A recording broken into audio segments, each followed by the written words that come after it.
से है हमारे वो है जी, आज जो चर्चा का विषय है वो हमारे कोठारी कमीशन है सर। दैट इज 1964 टू 1966 राष्ट्रीय शिक्षा आयोग का ही, यानी कि इस लिहाज से अगर हम देखें कि कोठारी कमीशन को अगर हम राष्ट्रीय शिक्षा आयोग कह रहे हैं, इसका मतलब नेशनल एजुकेशन कमीशन है कि नहीं। लेकिन कंफ्यूज नहीं होना है, मैं नेशनल एजुकेशन कमीशन कह रहा हूं, मैं नेशनल एजुकेशन पॉलिसी नहीं कह रहा हूं जी, नेशनल एजुकेशन कमीशन कह रहा हूं। तो जो कोठारी एजुकेशन कमीशन है बेसिकली उसको समटाइम्स हम लोग नेशनल एजुकेशन कमीशन के नाम से जानते हैं। और कोठारी कमीशन ने जो रिपोर्ट सबमिट करी वो उसका जो रिपोर्ट का टाइटल था वो था education and national development. Previous year में काफी बार आप देखेंगे, प्रीवियस ईयर में काफी बार आपसे ये सवाल पूछा गया है, क्रॉस आई मीन वो लगाने वाला में क्या बोलते हैं उसको, मिलान करने वाला में क्या बोलते हैं, मिलान करने वाला को भाई match the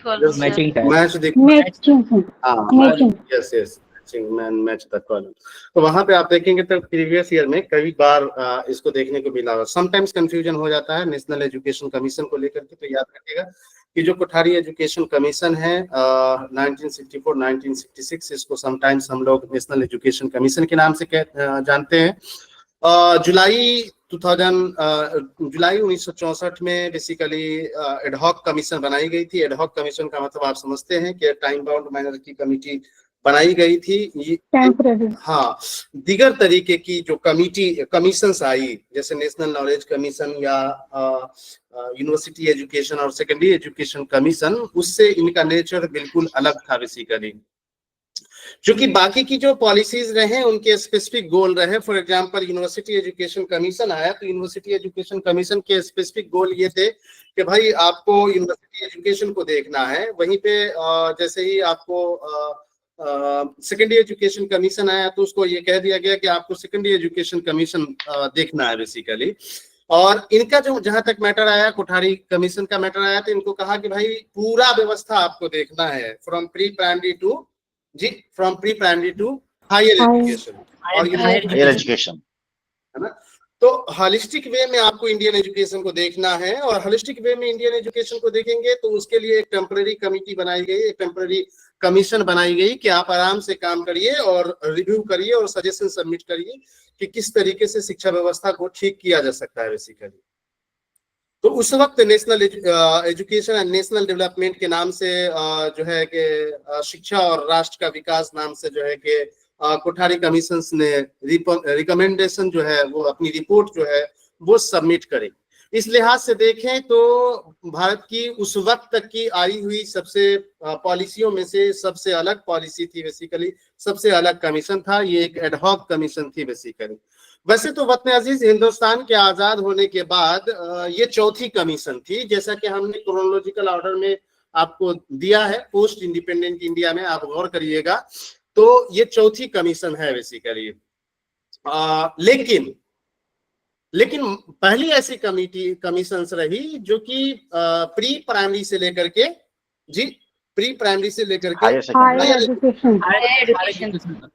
yes higher education तक के देख रेख करने का काम करी बेसिकली।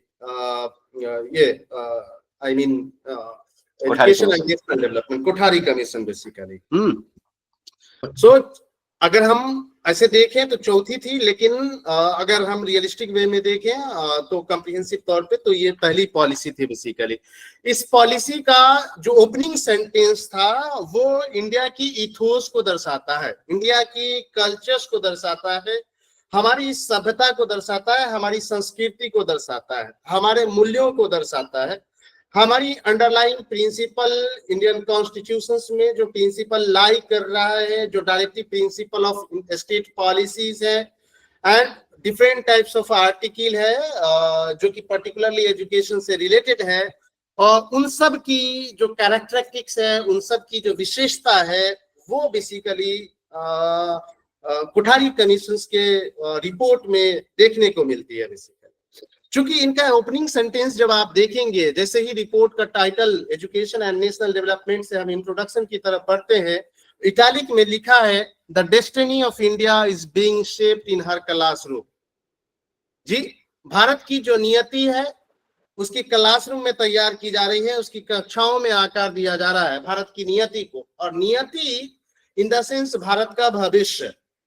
जी, भारत का जो भविष्य है उसको क्लासरूम में शेप दिया जा रहा है, क्लासरूम में आकार दी जा रही है उसको, भारत की नियति को, भारत की भविष्य को। और ये स्टेटमेंट कहना, कोठारी कमीशन का ये स्टेटमेंट कहना भारतीय शिक्षा व्यवस्था के मूल्यों को दर्शाता है, लेवल्स ऑफ प्रोस्पेरिटी को दर्शाता है, वेलफेयर को दर्शाता है, एंड जो कंट्री है उसकी फ्यूचर अर्थात भारत की भविष्य को दर्शाता है basically. The destiny of India is being shaped in her classroom, denotes the values of education that determines the level of prosperity, welfare and futures of the country. That means ये जो opening sentence है, opening statement है basically, तमीदी गुफ्तगू है, ये भारत की जो मूल्य है, भारतीय शिक्षा व्यवस्था की जो मूल्य है, उनकी जो समृद्धि है, जो हमारी संस्कृति है और हमारी जो नियत है पब्लिक जन कल्याण को लेकर के अर्थात पब्लिक वेलफेयर को लेकर के, उसको दर्शाता है। साथ ही साथ भारत की जो फ्यूचर है, भविष्य है, उसको दर्शाता है एक्चुअली में। जैसा कि हमने कहा कि कोठारी कमीशन 14 जुलाई 1964 को बनाया गया था और 29 जून 1966 को कोठारी कमीशन को डिसॉल्व किया गया। अर्थात 29 जून 1966 को कोठारी कमीशन ने अपनी रिपोर्ट उस वक्त के एजुकेशन मिनिस्टर एमसी छागला साहब को उन्होंने सबमिट करी थी। जी, कोठारी कमीशन की रिपोर्ट 29 जून 1966 को, जी 29 जून 1966 को एमसी छागला साहब को सबमिट की गई थी। छागला साहब उस वक्त के एजुकेशन मिनिस्टर थे बेसिकली, एजुकेशन मिनिस्टर थे। और आप जानते हैं कोठारी कमीशंस के बारे में कि जो कोठारी थे वो यूजीसी के चेयरमैन थे उस वक्त, जिनका नाम था दौलत सिंह कोठारी, जिसको हम लोग डीएस कोठारी के नाम से जानते हैं बेसिकली। उस वक्त यूजीसी के चेयरमैन थे। जैसा कि हमने कहा कि कोठारी कमीशंस को ऐसे आप देखिए तो पोस्ट इंडिपेंडेंट इंडिया में ये चौथी पॉलिसी थी, लेकिन कॉम्प्रिहेंसिव तरीके से पूरी इंडियन एजुकेशन सिस्टम को देखने वाली, रिव्यू करने वाली पहली कमीशंस बनी कोठारी कमीशन, जो कि प्री प्राइमरी एजुकेशन से लेकर के यूनिवर्सिटी एजुकेशन तक को रिव्यू करने का काम किया बेसिकली। कोठारी कमीशन, मैं अगर गलत नहीं हूं और अगर लोग इस बात को समझे तो ये बात कहना नहीं होगा कि कोठारी कमीशंस जैसी कमीशंस आज तक न आई, क्योंकि कोठारी कमीशंस के पीछे सिर्फ एक कमीशंस नहीं बल्कि एक दिल था, एक हार्ट थे, एक पूरा ह्यूमन सिस्टम था एक्चुअली। एक इंसान जिस ऑर्गन के बेसिस पे जिंदा रह सकता है, वो तमाम ऑर्गन्स का इफर्ट कोठारी कमीशंस में लगाए गए थे। क्योंकि कोठारी कमीशंस के पास 20 ऐसे ग्रुप बनाए गए थे जो पब्लिक ओपिनियंस जमा किया था, अर्थात लोगों के इंटरव्यू लिए थे, और वो लोग जो थे स्कॉलर्स थे, एक्सपर्ट थे डिफरेंट स्टेट से, और क्या कहते हैं कि सुदूर इलाके से भी रिस्पांस लिए गए थे, और रिस्पांस के आधार पर उन्होंने रिकमेंडेशन सबमिट करी थी। एक तरीके से आप यूं कह सकते हैं कि एक रिसर्च किया गया था, फील्ड बेस्ड रिसर्च किया गया था। लोग फर्स्ट क्लास एसी में बैठ करके पॉलिसी डिसाइड नहीं किए थे, और यही वजह रही कि 1986 तो छोड़ दिए, 34 साल तक कोठारी एजुकेशन कमीशन ने इंडियन एजुकेशन सिस्टम पर राज किया। यही वजह थी कि चूंकि उनकी रिचनेस बहुत लोकल लेवल तक के थी बेसिकली। बहरहाल 20 टास्क ग्रुप बनाए गए थे, कोर ग्रुप बनाया गया था, जो वतन अजीज हिंदुस्तान की अलग अलग स्टेट में जाकर के अलग अलग लोगों से ओपिनियंस कलेक्ट किए, इंटरव्यू लिया, और फिर उन सब के आधार पर उन्होंने अपनी रिकमेंडेशन उन्होंने सबमिट करी बेसिकली, प्रस्तुत की। यस। जो कोठारी कमीशन था उसमें जो पैनल थे वो 20 ओवरसीज पैनल थे, यानी कि फॉरेन कंट्रीज के लोग थे, जिसमें से USA, UK, Japan, France, Sweden, यानी उस वक्त के जो भी शिक्षा में आगे चल रहे थे, वैसे जगह से एक्सपर्ट को लिया गया था ये कोठारी कमीशंस के अंदर, और फिर एक रिसर्च बेस्ड रिकमेंडेशन सबमिट करी गई। फर्स्ट क्लास एसी में बैठ करके डिसाइड नहीं किया गया कि किसको क्या पढ़ना है, कब पढ़ना है, कैसे पढ़ना है basically. So this was the basic characteristics of Kothari commissions. There was 19 working group or task forces in the Kothari commissions basically. 21 महीने की शिद्दत से, 21 महीने की मेहनत के बदौलत इस कमीशन ने 9000 लोगों का इंटरव्यू लिया।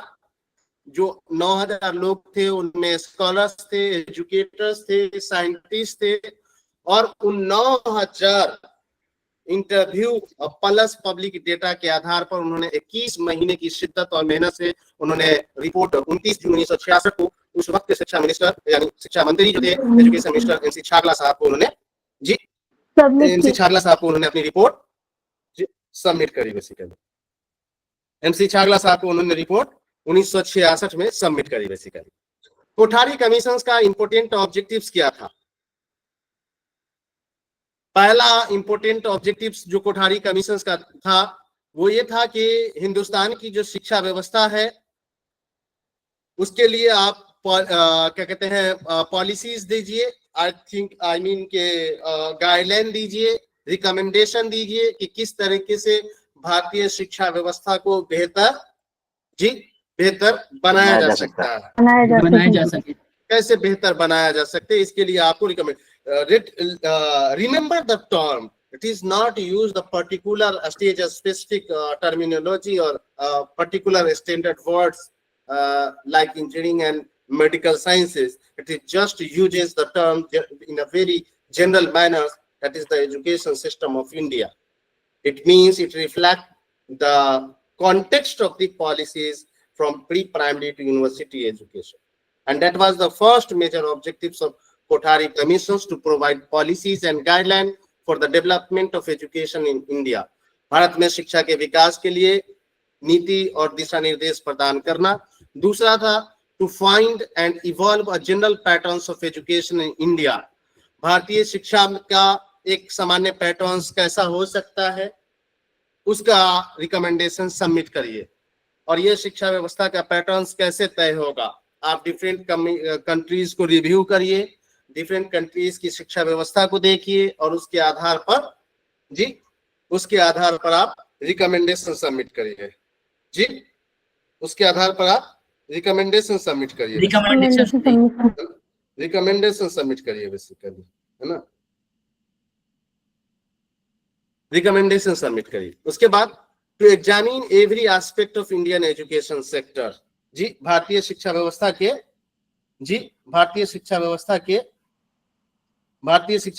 के बोलो भाई, सभी पहलू की जांच करिए, सभी पहलुओं का असेसमेंट करिए, हाँ, सभी पहलुओं का असेसमेंट करिए, सभी पहलुओं का को देखिए बेसिकली, है ना, हाँ, सभी पहलू का आप रिकमेंडेशन करिए, सभी पहलू को देखिए कि किस तरीके से हम रिव्यू कर सकते हैं बेसिकली, किस तरीके से बेहतर बनाया जा सकता है ना, ये था एक्चुअली। दूसरा, although the Kothari commissions was established to review the entire education sector, two important domains were left out of its purview. Note down करिए, ये 2023 का दिसंबर का क्वेश्चन था। ये जो कोठारी कमीशन था, कोठारी कमीशन ने इंडियन शिक्षा व्यवस्था को लोग कहते हैं कि पूरी तरीके से रिव्यू किया, मतलब हर एक पहलू को रिव्यू किया, लेकिन फिर भी कोठारी कमीशन के एस्पेक्ट से दो शिक्षा व्यवस्था बाहर थे, एक लीगल एजुकेशन और दूसरा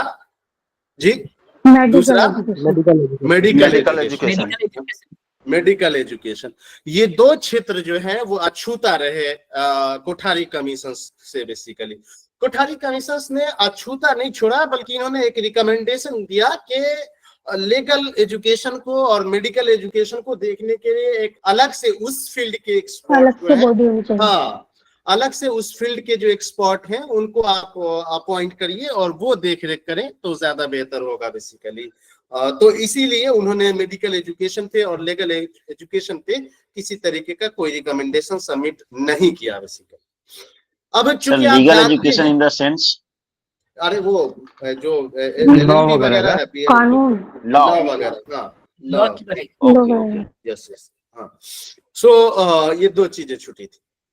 अब देखिए, आपको सेंस लगाना चाहिए कि हम बात कर रहे हैं 1966 की। क्या 1966 का दौर कोई बता सकता है कि पर्टिकुलरली 1966 में हम क्या झेल रहे थे? अच्छा, मैं अकाल भी पड़ा था 64 में।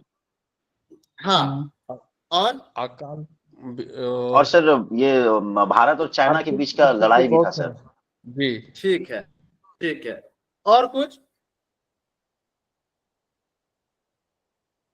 अच्छा चलिए, 1966 में भारत के प्रधानमंत्री कौन थे? लाल बहादुर शास्त्री।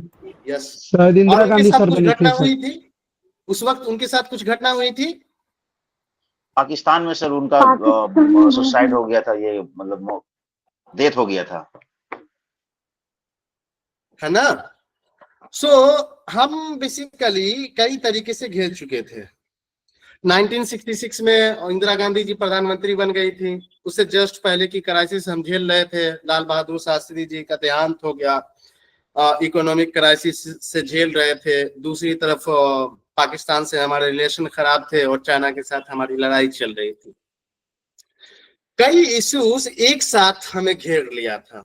उस वक्त सबसे ज्यादा कंसर्न हमारा ये था कि हम कैसे इकोनॉमिक प्रोडक्टिविटी को बेहतर बनाएं, कैसे हम इकोनॉमिक प्रोडक्टिविटी में आगे बढ़ें, चूंकि हम उस वक्त मार झेल रहे थे। इसलिए कोठारी कमीशन का जो रिकमेंडेशन था उसका सेक्शन 1 अगर आप देखेंगे तो उन्होंने जो टाइटल बनाया वो एजुकेशन फॉर इंक्रीजिंग प्रोडक्टिविटी थी, यानी उत्पादकता बढ़ाने के लिए शिक्षा। और उत्पादकता यानी productivity in the sense education में प्रोडक्टिविटी, यानी वोकेशनल कंसर्न, टेक्निकल कंसर्न, और इस तरीके से जो शॉर्ट टर्म कोर्सेज हैं, उस तरीके की चीजों का यहाँ पे बहुत जरूरत महसूस की गई कि अगर होगा तो इकोनॉमिक प्रोडक्टिविटी बढ़ेगा, हमारी GDP इंक्रीज करेगा, हम ग्रोथ कर पाएंगे बेसिकली। इसी वजह से कोठारी कमीशन ने कहा कि जो साइंस एजुकेशन है, साइंस एजुकेशन को पूरी स्कूली शिक्षा व्यवस्था में, पूरी विद्यालयी शिक्षा व्यवस्था में साइंस एजुकेशन को, विज्ञान शिक्षा को अटूट हिस्सा बनाया जाना चाहिए। जी, पूरी स्कूली विद्यालयी शिक्षा में साइंस एजुकेशन को अटूट हिस्सा बनाया जाए, अटूट हिस्सा बनाया जाए। चूंकि साइंस एकमात्र तो हम नहीं कहेंगे, ऐसा कहना गलत होगा, लेकिन साइंस वो एरियाज है जहां पे ज्यादा से ज्यादा आपको अपॉर्चुनिटी मिलेंगे, जॉब के ज्यादा से ज्यादा अपॉर्चुनिटीज मिलेंगे, काम करने का और स्किल डेवलप करने का। तो उससे जो है कि हम इकोनॉमिक क्राइसिस को कुछ हद तक जो है वो कम कर सकेंगे। इसी वजह से उन्होंने पहले सेक्शन में ये बात करी कि साइंस एजुकेशन को पूरी विद्यालयी शिक्षा व्यवस्था का इंटीग्रल आई मीन अटूट हिस्सा बनाया जाए बेसिकली। दूसरी बात, work experience vocational education to meet the needs of industry, commerce and agriculture. अब हमारे पास जो इंडस्ट्री है, एक तो कम इंडस्ट्री है, और जो इंडस्ट्रीज है उसमें स्किल्ड फोर्सेस नहीं मिल रहे हैं, स्किल्ड वर्कर्स नहीं मिल रहे हैं, हम घिसा पीठा मेथड इस्तेमाल कर रहे हैं। तो इसलिए उन्होंने कहा कि वर्क एक्सपीरियंस की व्यवस्था करी जाए, अर्थात स्कूली शिक्षा व्यवस्था में कुछ ऐसे पेपर इंट्रोड्यूस करे जाए जहां पे बच्चों को हैंड्स ऑन एक्सपीरियंस मिल सके, वो उसके माध्यम से स्किल सीख सके, वहां पे वो नॉलेज हासिल कर सके, ताकि जो इंडस्ट्री, कॉमर्स और एग्रीकल्चर की मांग है उसको हम पूरा कर सके। जाहिर है कि इन सब के माध्यम से हम इकोनॉमिक प्रोडक्टिविटी को फोस्टर कर सकते हैं, इकोनॉमिक प्रोडक्टिविटी को बढ़ावा दे सकते हैं। इसलिए इन्होंने रिकमेंडेशन सबमिट करी वर्क एक्सपीरियंस की, वोकेशनल एजुकेशन की, to meet the needs of the industry, commerce and agriculture. जो भी इंडस्ट्रीज हैं, उद्योग हैं, जो भी कृषि और वाणिज्य की जरूरत है, उनको पूरा करने के लिए व्यवसायिक शिक्षा अर्थात वोकेशनल एजुकेशन दिए जाए, वर्क एक्सपीरियंस लर्नर्स को ड्यूरिंग दी स्कूल एजुकेशन दिया जाए, ताकि हम इन नीड्स को, इन डिमांड्स को हम पूरा कर सके। इज इट ओके जी? Is it okay? Yes sir. हाँ। और फिर था improvement of scientific and technical education. देखिए फिर तीसरा भी देखिए आप, तीसरे में भी कह रहे हैं improvement of scientific and technical education and research at the university education और यूनिवर्सिटी स्टेज। विश्वविद्यालय स्तर पर वैज्ञानिक और तकनीकी शिक्षा और अनुसंधान में सुधार करना, अर्थात विश्वविद्यालय शिक्षा व्यवस्था में के पर्टिकुलर स्तर पर के खास विशेष संदर्भ में जो साइंस एजुकेशन है उसको बढ़ावा देना, टेक्निकल एजुकेशन को बढ़ावा देना, रिसर्च को बढ़ावा देना, ताकि हम इन तमाम तरीके की नीड, इन तमाम तरीके की चीजों के माध्यम से जो वतन अजीज हिंदुस्तान की एग्जिस्टिंग नीड है, एग्जिस्टिंग डिमांड है, हम उसको पूरा कर सके। तो पहली सेक्शन जो कोठारी कमीशन की थी, उन्होंने 3 रिकमेंडेशन सबमिट करे कॉम्प्रिहेंसिवली। वैसे रिकमेंडेशन बहुत सारे हैं, कॉम्प्रिहेंसिव हम 3 बात कर रहे हैं कि एक साइंस एजुकेशन को पूरा स्कूल एजुकेशन में इंटीग्रल पार्ट बनाया जाए। दूसरा ये कि वोकेशनल एजुकेशन की शुरुआत स्कूल एजुकेशन से करी जाए, ताकि इंडस्ट्री, कॉमर्स और एग्रीकल्चर की जो मांग है, जो नीड है, उसको पूरा किया जा सके। और तीसरी बात, विश्वविद्यालय शिक्षा स्तर पर जो वैज्ञानिक शिक्षा है, अर्थात जो विज्ञान की शिक्षा है, जो तकनीकी शिक्षा है और जो अनुसंधान है, उसको बढ़ावा दिया जाए, उसमें सुधार लाया जाए, जिससे कि नीड को पूरा किया जा सके, रिक्वायरमेंट को पूरा किया जा सके। कोठारी एजुकेशन कमीशन जो दूसरी तरफ ध्यान दी, वो एक्चुअली में उन्होंने ये देखा कि वतन अजीज हिंदुस्तान में 3 तरीके के ग्रुप जो हैं वो चल रहे हैं। हालांकि कोठारी कमीशन का ये जो कोशिश थी, हम उसमें बहुत कामयाब नहीं हुए, क्योंकि आज भी हम उसी एरियाज में जी रहे हैं। बट उस वक्त उन्होंने महसूस किया कि 3 तरीके की पॉपुलेशन जो है वो एक्चुअली इंडिया में है। एक जो सबसे आला ग्रुप है, एक जो मिडिल ग्रुप है, और एक जो है वो दबे कुचले ग्रुप है, अर्थात जो बैकवर्ड क्लासेस के लोग हैं बेसिकली। ये 3 ग्रुप है, और इन 3 ग्रुप में जो शिक्षा व्यवस्था है उसका भी बाइफर्केशन है, अर्थात डाइवर्सिफिकेशन है।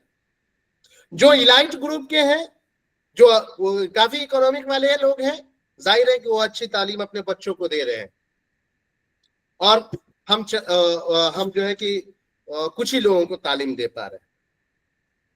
दूसरी तरफ मिडिल वाले कुछ हद तक स्ट्रगल करके पढ़ते हैं, कुछ हद तक के मामला खत्म है, और जो दबे कुचले हैं वो जुड़ ही नहीं पा रहे हैं, बेसिकली जो बैकवर्ड क्लासेस हैं वो जुड़ ही नहीं पा रहे।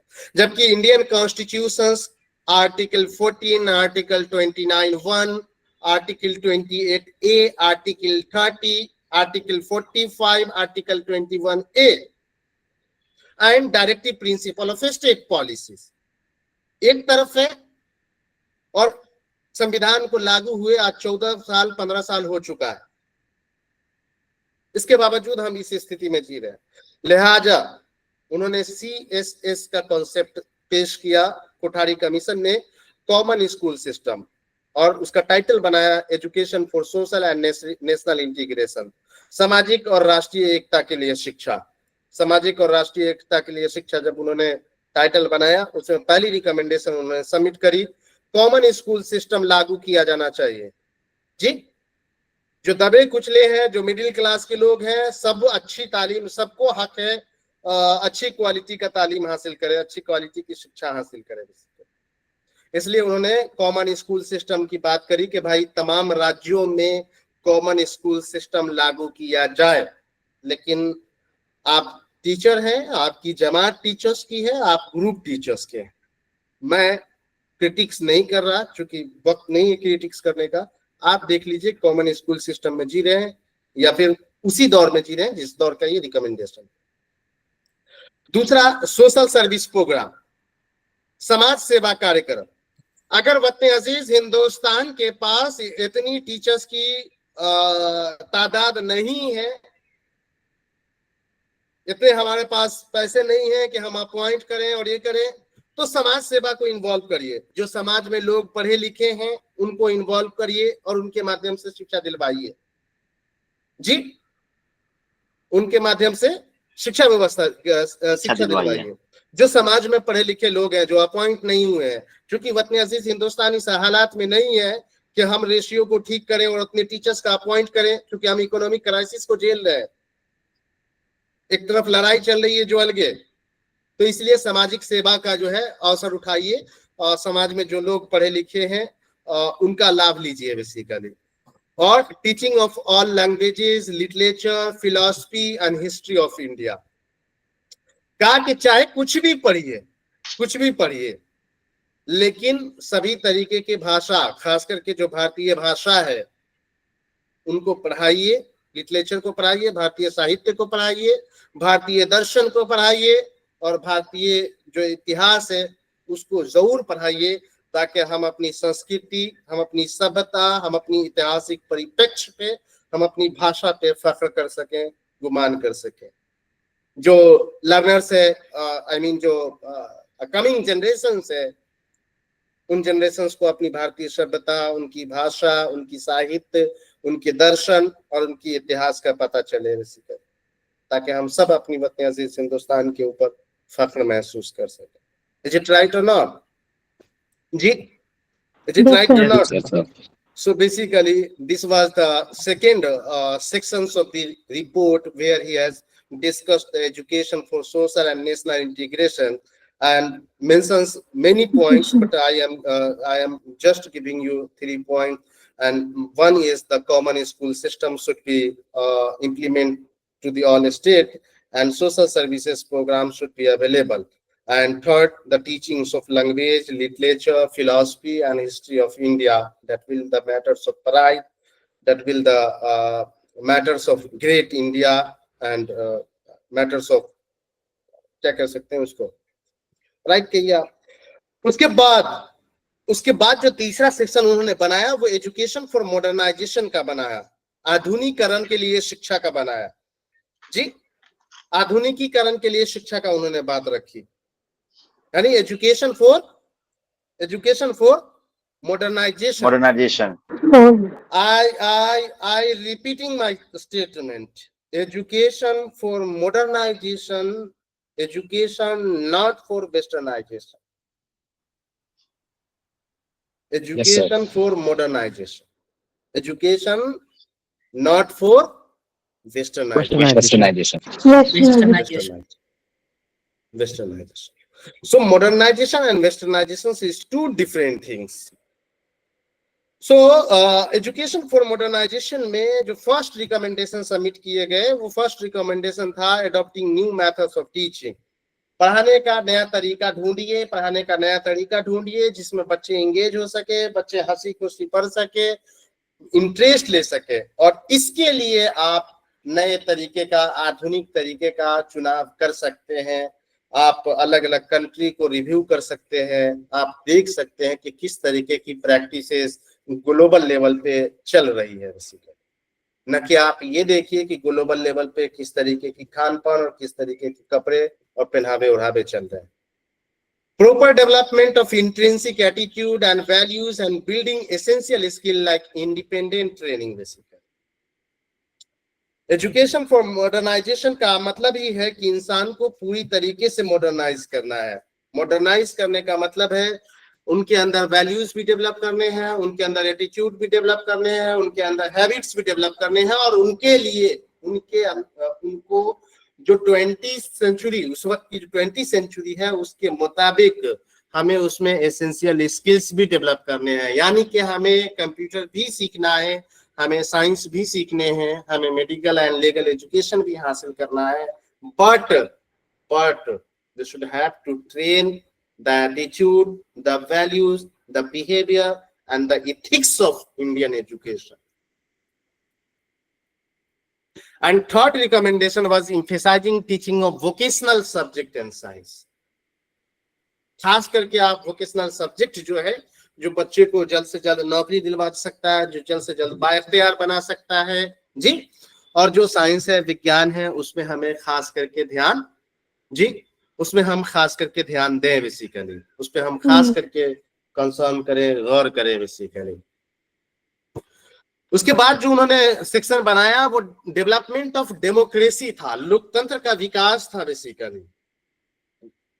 The success of democracy depends upon enlightened citizens of India, enlightened citizens of country and enlightened citizens of the any countries based on the education of the masses provided in the country।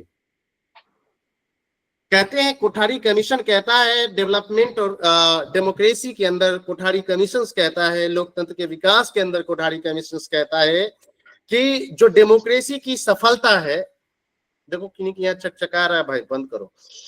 Democracy की जो सफलता का की जो पहचान है वो इस बात से है कि उस देश के, उस कंट्री के जो सिटीजन है, नागरिक हैं, वो कितने इनलाइटेंड है, कितने इनलाइटेंड है बेसिकली, कितने प्रबुद्ध हैं, कितने अपडेटेड हैं, कितने कॉन्स्टिट्यूशन फैन है बेसिकली, कितनी वैल्यूज को प्रैक्टिसेस करने वाले हैं, इस बात से तय हो। और उस देश का नागरिक कितना इनलाइटेंड है, अर्थात कितना वैल्यूज वाला है, कितना प्रबुद्ध है, कितना इंटेलिजेंट है, कितनी नेशनल इंटीग्रेशन है, कितनी ब्रॉडरहुड है, ये इस बात पे डिपेंड करेगा कि उस देश में जन को अर्थात पब्लिक को किस तरीके की शिक्षा प्रोवाइड की जाती है, क्योंकि किसी भी राष्ट्र की का जो रीढ़ है वो उस देश की शिक्षा व्यवस्था है। जी आप आज आप Bharat Ratna doctor B are Ambedkar को सेलिब्रेट कर रहे थे। क्या उन्होंने कही थी? उन्होंने ये बात कही थी कि शिक्षा वो शेरनी का दूध है, जो पिएगा वो दहाड़ेगा। And the citizens who are getting दहाड़, जो सिटीजन से जो दहाड़ रहा है वो वही सिटीजन्स दहाड़ेगा जो शिक्षा हासिल करेगा। और ये होगा कैसे? आपको पूरी वतनी अजीज हिंदुस्तान, किसी भी कंट्रीज के जो टोटल आपके जो सिटीजन्स है, जो नागरिक है, उनकी शिक्षा को आप यकीनी बनाएंगे तभी हो पाएगा। जबकि हम डाइवर्सिफिकेशन के अंदर हम जी रहे हैं बेसिकली, है ना। So the success of democracy depends on enlightened citizenship and the enlightened, और ये कहीं पे मैंने इसको पैराग्राफ में देखा है, मुझे एग्जैक्ट ईयर याद नहीं, लेकिन ये कहीं पे मैंने पैराग्राफ में इसको देखा है। The success of democracy depends on enlightened citizenship and enlightened citizenship is based on the education of the masses। लोकतंत्र की सफलता जो है उसकी प्रबुद्ध नागरिक पर डिपेंड करती है, और प्रबुद्ध नागरिक इस बात पर डिपेंड करता है कि उस नागरिक को उस देश में किस तरीके की शिक्षा दी जा रही है, देनी चाहिए। इज इट राइट और नॉट जी? किस तरीके की शिक्षा दी जा रही है? हाँ, किस तरीके की शिक्षा दी जा रही है? Education is the most powerful instrument to make the people aware of their rights and responsibilities। क्योंकि शिक्षा वो उपकरण है, वो टूल है जो सबसे ज्यादा प्रभावशाली है, जो लोगों को ये बताता है कि आपका क्या अधिकार है और क्या जिम्मेदारी है। ये एजुकेशन आपको बताएगा। इसके बाद जो उन्होंने बात करी वो cultivation of social, moral and spiritual values की बात करी उन्होंने। Cultivation of social, moral and spiritual values के अंदर जो उन्होंने रिकमेंडेशन सबमिट करी, उसमें सबसे पहले उन्होंने कहा कि education system should emphasise the development of fundamental social, moral and spiritual value. शिक्षा प्रणाली को मौलिक तौर पर, बुनियादी तौर पर सामाजिक, नैतिक और आध्यात्मिक मूल्यों के विकास पर जोर देना चाहिए। ओपन प्लेटफॉर्म है, मैं नहीं कह सकता, लेकिन आपको ये देखना चाहिए कि वतन अजीज हिंदुस्तान की current policies, current programme, current policies में इस तरीके का जिक्र है कि नहीं, और है तो उसका किस हद तक इम्प्लीमेंटेशन है, आपको इस बात पे गौर करना चाहिए। So education system should emphasize the development of fundamental social, moral and spiritual values। शिक्षा प्रणाली को मौलिक तौर पर, बुनियादी तौर पर सामाजिक, नैतिक और आध्यात्मिक मूल्यों के विकास पर जोर देना चाहिए। यानी बच्चे को सिर्फ आप अकादमिक रूप से अर्थात शैक्षणिक तौर पे आप बच्चों को तैयार मत करिए, बल्कि बच्चों को एक अच्छे सामाजिक, नैतिक और आध्यात्मिक मूल्यों से सुसज्जित करिए, उसको श्रृंगार करिए उसको। और दूसरी जो बात इन्होंने करी, the commission recommended the study of major religion of the world. Recommendation किया गया कोठारी कमीशन के जरिए से कि धर्म के आधार पर ये मत तय करिए कि कौन किस धर्म को पढ़ेगा, ये नहीं होना चाहिए, बल्कि हर किसी को हर धर्म को जानना चाहिए, हर धर्म को समझना चाहिए और हर किसी को हर धर्म का रिस्पेक्ट और सम्मान करना चाहिए। जी, क्योंकि क्या होना है, क्या है, नहीं है, वो हम नहीं जानते, लेकिन हम सबको एक दूसरे को रिस्पेक्ट करना चाहिए। जी, सो बेसिकली ये कोठारी कमीशन ने cultivation of social and moral and spiritual values के अंदर ये कॉन्टेक्स्ट डाला कि पहले तो आप इंसान को कंप्लीट इंसान बनाइए, यानी कि उसको सामाजिक रूप से, उसको नैतिक रूप से और आध्यात्मिक रूप से सुसज्जित करिए। दूसरी बात ये कि जो तमाम तरीके के रिलीजन्स है, जो मेजर रिलीजन्स है, उसको पढ़ने का मौका मिलना चाहिए हर बच्चों को। जी, मेजर रिलीजन को पढ़ने का मौका हर बच्चों को मिलना चाहिए, ताकि हम सब समझ सके एक दूसरे की बात को। इज इट राइट और नॉट? जी, इज इट राइट और नॉट? Yes sir. जी हाँ, यस सर। सो बेसिकली ये रिकमेंडेशन था इसके अंदर। अब आप अगर इसको देखेंगे कि एजुकेशनल स्ट्रक्चर और उसका स्टैंडर्ड किस तरीके से इन्होंने बनाया, किस तरीके से उन्होंने रिफॉर्म किया, तो आप देखिए सबसे पहले इन्होंने कहा कि जो जनरल एजुकेशन है वो 10 साल का होना चाहिए, जिसमें 4 साल का लोअर प्राइमरी हो, 3 साल का हायर प्राइमरी हो और 3 साल का लोअर सेकेंडरी हो। Lower secondary education. जी, टोटल स्कूल ईयर्स जो होना चाहिए वो जनरल एजुकेशन जो हमारा होना चाहिए वो 10 साल का होना चाहिए, जिसमें 4 साल का लोअर प्राइमरी हो, 3 साल का हायर प्राइमरी हो, जी, एंड 3 साल का लोअर सेकेंडरी हो, लोअर सेकेंडरी होना चाहिए, है ना। And prior to general education, pre primary education should also be given. Those who are claiming about the ECE, that means early childhood care and education, that the first time ECE has been discussed in the NEP 2020 and NCF 2005 and NEP 1986, I don't agree with him or her. If we are unable to interpret the statement, we should have to read again and again. We should have to try to interpret the particular context of the statement again and again. Because in the years 1966, the Kothari Commission has recommended before going to general education, we should have to arrange some pre-primary education like nursery and like playway and ECEC and वगैरह वगैरह जो भी आपके यहाँ चलता हो। तो न सिर्फ इन्होंने जनरल एजुकेशन की बात करी, बल्कि जनरल एजुकेशन के पहले प्री प्राइमरी एजुकेशन की बात करी। हाँ, लेकिन हम इस बात से एग्री करते हैं कि स्टैंडर्ड जो शब्द आपको कीड़ा काटता है, स्टैंडर्ड शब्द का जो शब्दावली और डिक्शनरी बनाने की जो आपको एक आदत है, वो वर्ड आप अगर खोजेंगे तो वो पर्टिकुलरली आपको कोठारी कमीशन में नहीं मिलेगा, लेकिन उस वर्ड का जो इंटरप्रिटेशन है वो ऑफ कोर्स कोठारी कमीशन ने 1966 में ही सबमिट कर दिया था। सो एक तो पहला रिकमेंडेशन उन्होंने किया कि 10 साल का हमारा जनरल एजुकेशन होना चाहिए, जिसमें 4 साल का प्राइमरी एजुकेशन हो, 3 साल का हमारा हायर प्राइमरी हो और 3 साल का लोअर सेकेंडरी हो।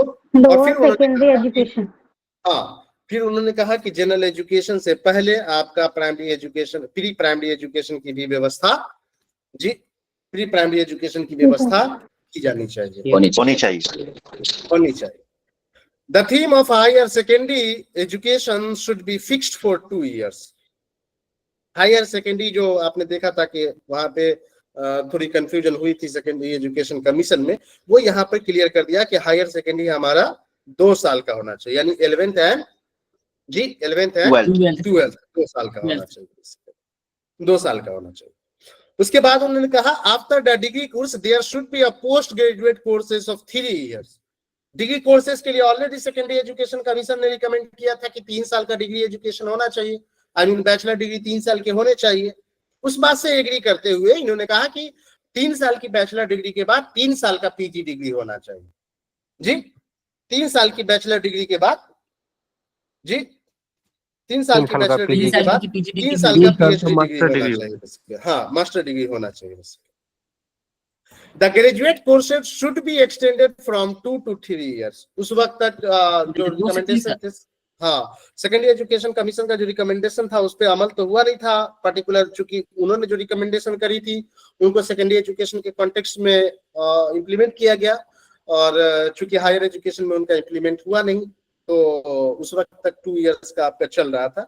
जबकि इन्होंने कहा कि जो ग्रेजुएट है वो भी 2 साल से बढ़ा करके, जी 2 साल से बढ़ा करके 3 साल का, जी 3 साल का होना चाहिए। Yes, and the most awaited question, most awaited point, the number of instructional days in a year should be increased to about 234 days, that is 39 weeks for school, and 216 days, that is 36 weeks for college and pre-primary school।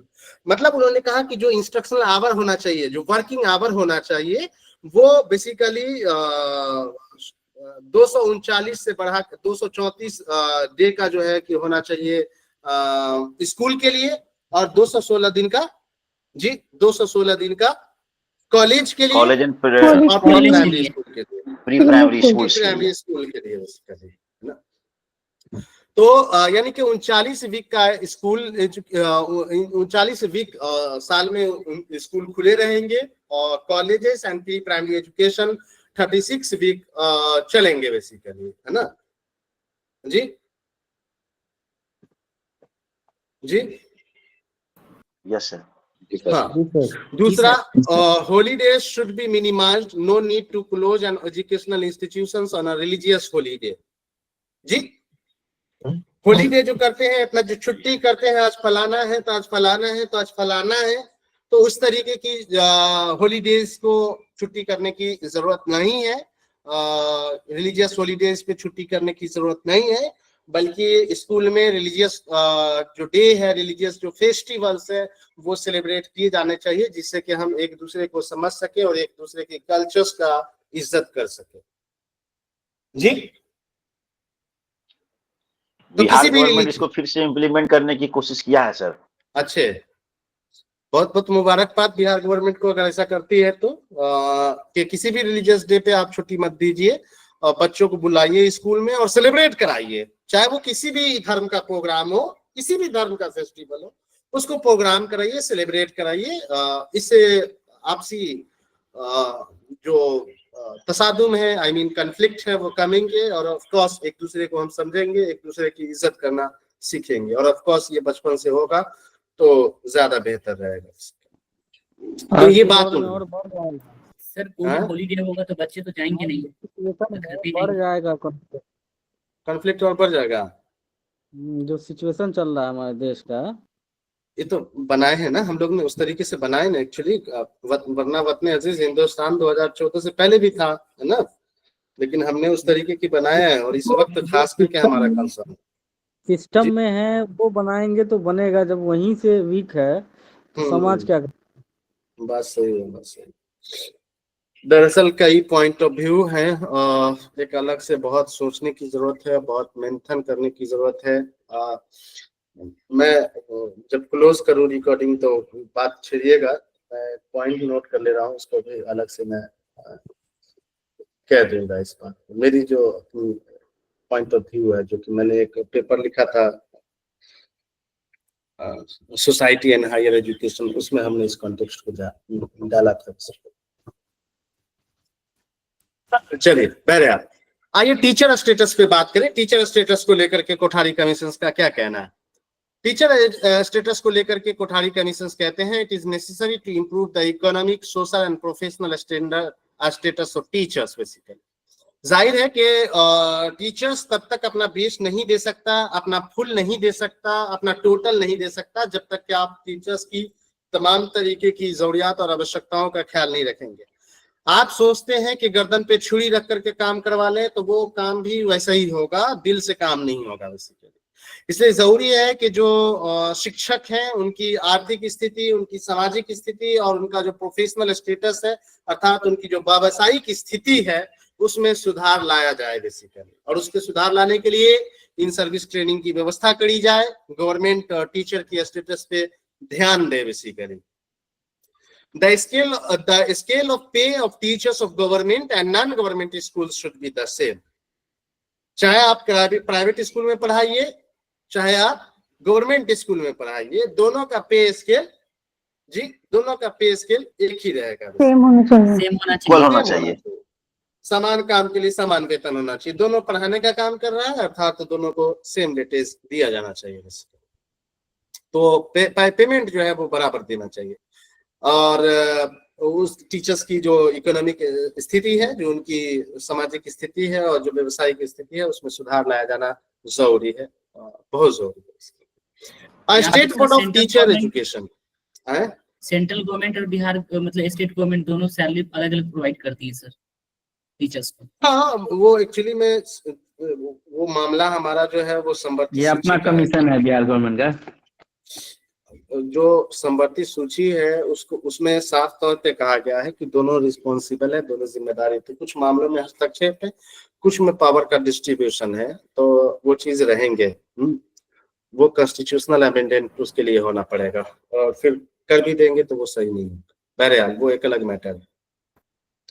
मैं यहाँ पे ये कहना चाह रहा हूँ कि state board of teacher education, जो कि हम टीचर एजुकेशन में आपसे डिस्कस करेंगे, state board of teacher education, और वहाँ पे हम बात भी करेंगे कि state board of teacher education के क़याम यानी एस्टेब्लिशमेंट की जो बात करी गई थी वो कोठारी कमीशन ने ही रिकमेंड किया था कि तमाम राज्य में state board of teacher education का को स्थापित किया जाना चाहिए, जो उस राज्य के टीचर एजुकेशन अर्थात शिक्षा व्यवस्था को की देख रेख करे बेसिकली, जो कि बाद में मर्ज कर दिया गया और SCRT में तब्दील कर दिया गया और उसी के एक डिपार्टमेंट के तौर पे काम करने लगा। लेकिन शुरुआत के मरहलों में state board of teacher education के एस्टेब्लिशमेंट की बात कोठारी कमीशन ने करी थी। और कई राज्य अभी भी ऐसे हैं जैसे महाराष्ट्र, जम्मू एंड कश्मीर, मध्य प्रदेश, कुछ ऐसे राज्य अभी भी हैं जो कि state board of teacher education चलाते हैं। अदरवाइज तमाम राज्य जो है वो state council of educational research and training के अंदर state board of teacher education को मर्ज कर दिया है। लेकिन उस वक्त में कोठारी कमीशन ने रिकमेंड किया कि state board of teacher education का एस्टेब्लिशमेंट किया जाना चाहिए, जो उस राज्य के टीचरों की देखरेख करे, चाहे वो इन सर्विस हो चाहे वो प्री सर्विस हो। दूसरी बात कोठारी कमीशन ने कहा कि जो एमएड कोर्स है वो या तो 1 साल का हो या 1.5 साल का हो। जी, एमएड कोर्स जो है वो या तो 1 साल का हो या तो जी या 1.5 साल का, 1.5 साल का, 1.5 साल का। हाँ 1.5 साल का हो बेसिकली। 1 साल का हो या 1.5 साल का हो basically. The teachers of training college should have 2 delegates, namely the master degree and degree in education। जो ट्रेनिंग कॉलेज अर्थात जो टीचर एजुकेशन के जो टीचर होंगे उनके पास 2 डिग्री होगा, एक master degree in a particular subject और दूसरी डिग्री इन एजुकेशन होना चाहिए। जी, दूसरी डिग्री इन एजुकेशन होना चाहिए बेसिकली। हाँ, एजुकेशन होना चाहिए और वो आज तक आपके यहाँ चल रहा है बेसिकली। करिकुलम में ऐसा कुछ है नहीं जो मैं आपसे करिकुलम के बारे में कहूँ। Result of Kothari commission and recommendation पे बात करते हैं कि कोठारी कमीशन के रिजल्ट में क्या हुआ, नतीजे में क्या हुआ। तो कोठारी कमीशन के रिकमेंडेशन के बाद जो हमारा एजुकेशन पैटर्न्स बना, स्कूल एजुकेशन सिस्टम का जो पैटर्न्स बना वो 10+2+3 का पैटर्न बना, जो कि अभी तक चल रहा था। Is it right? Ji, Is it right? Yes, sir. So ये था। दूसरा था One of the most important recommendation of Kothari Commission was the National Policy on Education. Kothari commission ने कहा कि शिक्षा में एक राष्ट्रीय शिक्षा नीति की जरूरत है, राष्ट्रीय शिक्षा पॉलिसी, नेशनल एजुकेशन पॉलिसी की जरूरत है। और आपने देखा कि 1968 में जब इंदिरा गांधी 1966 में ही इंदिरा गांधी चार्ज ले ली थी 8वें प्राइम मिनिस्टर ऑफ इंडिया के तौर पे, तो उन्होंने बेसिकली बिल जो है पार्लियामेंट में पास किया और पहली शिक्षा नीति जो है 1968 बना, जो कि इम्प्लीमेंटेशन नहीं हो सकी। दूसरी बात, it has been reported that even the national policy on education in 1986 which was formulated under the leadership of prime minister of India Rajiv Gandhi was influenced by the recommendation of the Kothari commission. और न सिर्फ NEP 1986 बल्कि NEP 2020 also influenced by the recommendation of Kothari Commission. Kothari commission की इतनी comprehensive report थी, इतनी सिफारिशात इतनी comprehensive थी कि वो एनईपी 2020 में भी उसकी झलक देखने को मिलती है। और एनईपी 1986 तो ऑफ कोर्स पूरी तरीके से कोठारी कमीशन के रिकमेंडेशन पे आधारित था। इज इट राइट और नॉट जी? Yes sir. और दूसरा, as per the recommendations of Kothari Commission, the education sector in India was stratified into national bodies, state bodies and central bodies. This is very much important. बहुत important है, इस point पे याद रखिए। और याद रखिए कि इसकी चर्चा हम यूनिट 4 में कसरत से करेंगे, यूनिट 10 में भी करेंगे, और फिर जब पेपर 1 की टीचिंग एप्टीट्यूड में आएंगे तो वहां पे भी इसकी चर्चा होगी। देखिए, तमाम तरीके की जो एजेंसी है उसको डिसेंट्रलाइज करने की बात जो है पहली बार कोठारी कमीशन ने ही करी थी, जिस पर अमल करते हुए एनईपी 1986 ने अमल करते हुए तमाम तरीके की एजेंसी को डिसेंट्रलाइज किया। एग्जांपल दे रहे हैं आपको। यूजीसी का एस्टेब्लिशमेंट बहादुर शाह जफर मार्ग दिल्ली में हुआ था। कोठारी कमीशन ने रिकमेंड किया कि अकेला यूजीसी बैठ करके इतनी बड़ी हिंदुस्तान को कैसे उसकी यूनिवर्सिटी एजुकेशन के स्टैंडर्ड को मेंटेन करेगी, इसलिए यूजीसी को डिसेंट्रलाइज किया जाना चाहिए।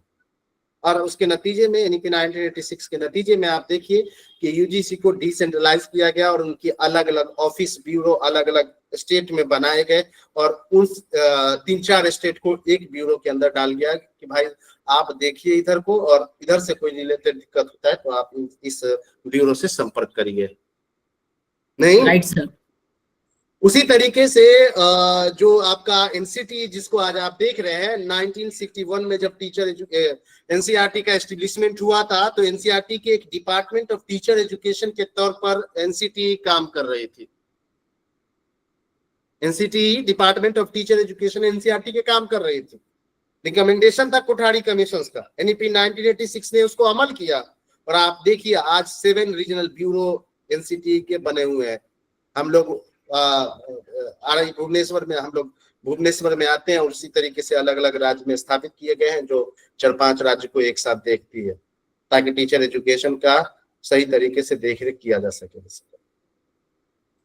तो तमाम तरीके की जो डिसेंट्रलाइजेशन की बात हुई, एजेंसीज के डिसेंट्रलाइजेशन की बात हुई, उसकी जो शुरुआत हुई थी रिकमेंडेशन की, वो कोठारी कमीशन से ही हुआ था बेसिकली, है ना। टाइट को आप देखिए किस तरीके से एससीईआरटी से आई मीन डिसेंट्रलाइज किया गया और डाइट का एस्टेब्लिशमेंट किया गया। हम सब इसको यूनिट 4 में हम लोग इन सब मसलों पे डिटेल से चर्चा करेंगे बेसिकली। बस यहाँ पे हम ये बात आपको याद दिलाना चाह रहे हैं कि इस बात को याद रखिएगा कि एजेंसी जो डिसेंट्रलाइजेशन हुआ है बेसिकली, चाहे वो एनसीटी है चाहे वो यूजीसी, उसके डिसेंट्रलाइजेशन का मैटर अक्सर जो उठा था वो कोठारी कमीशन से उठा था। बाद में 1986 ने उसको अमल किया। ओके था। देखिए कोठारी जो 4 इयर्स इंटीग्रेटेड टीचर एजुकेशन का बात कर रहे हैं जहाज, 1961 में ही जब आरआई का एस्टेब्लिशमेंट हुआ तब से 4 years integrated teacher education programme चल रहे हैं। इस कॉन्टेक्स्ट में कोठारी कमीशन ने ये बात जरूर कही थी कि 4 इयर्स का जो 4 इयर्स का जो इंटीग्रेटेड टीचर एजुकेशन प्रोग्राम होगा, ऑफ कोर्स उससे शिक्षक की जो क्वालिटी है, जो गुणवत्ता है, उसमें बढ़ोतरी आएगी, लिहाजा उसमें स्ट्रेंथ दिया जाना चाहिए, उसमें एफर्ट लगाया जाना चाहिए। तो वहां से रिकमेंडेशन नहीं, लेकिन ये बात जरूर थी कि अगर शिक्षक में क्वालिटी डेवलप करना चाहते हैं तो आपको वहाँ पे ध्यान देना पड़ेगा। इज इट ओके जी? Yes, sir. So this was a Kothari commission and their recommendation. I hope कि आपको बातें समझ में आई होगी।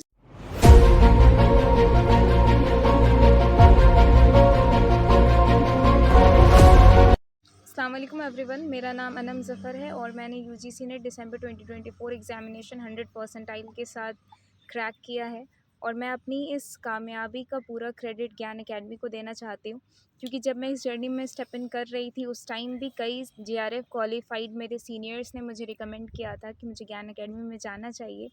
एंड इंडीड ज्ञान एकेडमी ने जो मुझ पे मेहनत की थी उसका रिज़ल्ट मुझे आज दिखा है। तो I am very thankful to Tauheed sir and Ashiq sir, and believe me it's not a sponsored video या ऐसा कुछ नहीं है, ये बस मेरा ग्रैटिट्यूड है ज्ञान एकेडमी के लिए जो इस 1 साल में मैंने सीखा है।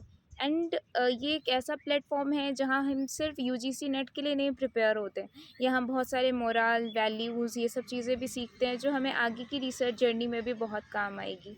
सो to all the aspirant who are preparing for UGC NET, मेरा सबसे पहला रिकमेंडेशन होगा कि वो ज्ञान एकेडमी को फॉलो करें। And I swear to Allah it's not a sponsored video. Thank you so much.